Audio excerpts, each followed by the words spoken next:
Hi guys, I am going to be live testing my Immersive HUD Lite mod over on my Twitch channel approximately 8:30 to 9:30 tonight.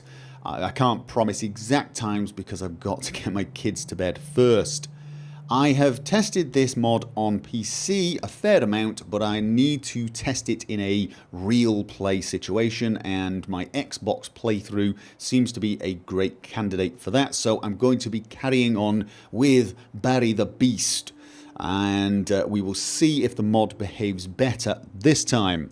Now, if you've no idea what I'm talking about, I am working on a Lite version of Immersive HUD, and by Lite I mean it has a little less functionality, it's not as powerful and it's not as polished, but it does not require the script extender.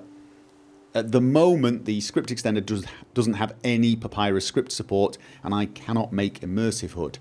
I'm trying to get something that will A, work now until we get Fallout 4 script extender support, and B, I can actually use for console. So this is basically going to be a standalone mod that will be in conjunction with the full Immersive HUD. I am still going to make the full Immersive HUD the instant we get the script extender support, so don't worry about that. I am going to make it. In the meantime, I think I've got this mod at a kind of reasonable place. For example, you can probably see already there is no crosshair, although I've got one when I look at Deacon. There's no dot. When I go close to things, you can see I've still got a crosshair. You'll see that the heads-up display does keep turning on very briefly, and there's nothing I can do about that. Because of the way I'm implementing this without the script extender, that's the best I can do.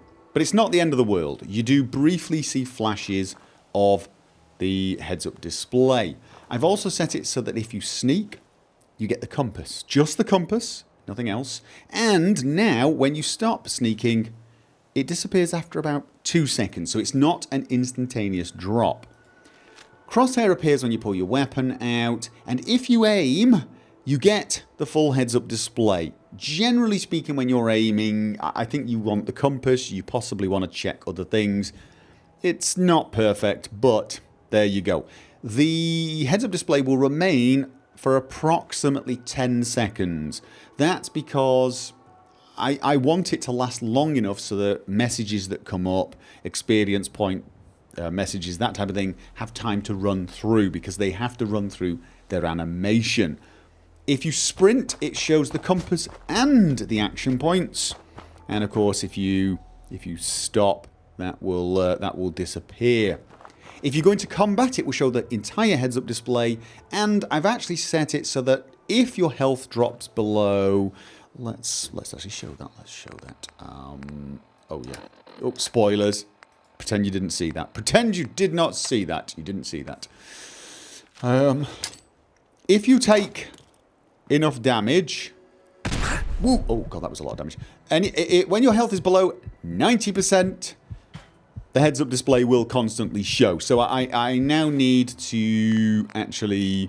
I'm going to take the rad away as well, just to get rid of... Oh, no, I'm not. If I get rid of the rad away, what happens is I go back to full health and the health bar disappears completely. And I kind of want to have it so that I can see the health bar. You know what I mean. So there you go. Now, in a few seconds, probably another 5 or 6 seconds, the heads-up display will disappear because I've got my health back to... There you go. Back to 90% or more. When you go into dialogue or open the Pip-Boy, it should also... the menus will work just fine. You'll have no strangeness. Same with VATS. If you go into VATS, you get the heads-up display. There's no problems there. Again, because I've done some aiming or gone into combat, the heads-up display will last for a few seconds. The other thing I added, and I did this because it is a lot harder to control, was 2 items. The first one is an iHUD compass, and I'm going to favourite that to one of the keys, and a toggle for the entire heads-up display. And they do pretty much what you would expect. I can toggle the display on, and it will now stay on until I take the toggle off. There you go, and it's off. Same with the compass. So If you want the compass on, you can just quickly press and then leave the compass on. That way you don't have to keep sneaking to see your compass. I kind of like that idea, turning the compass off. I quite like the compass anyway. It's not that big a deal, but then you can turn it off when you know your way and you get the nice uncluttered screen. It also means on those moments where you know you're getting a lot of quest messages and the heads-up display does disappear, you can quickly manually tap it and get it back on. Obviously for the Xbox this is not as useful because you don't have hotkeys.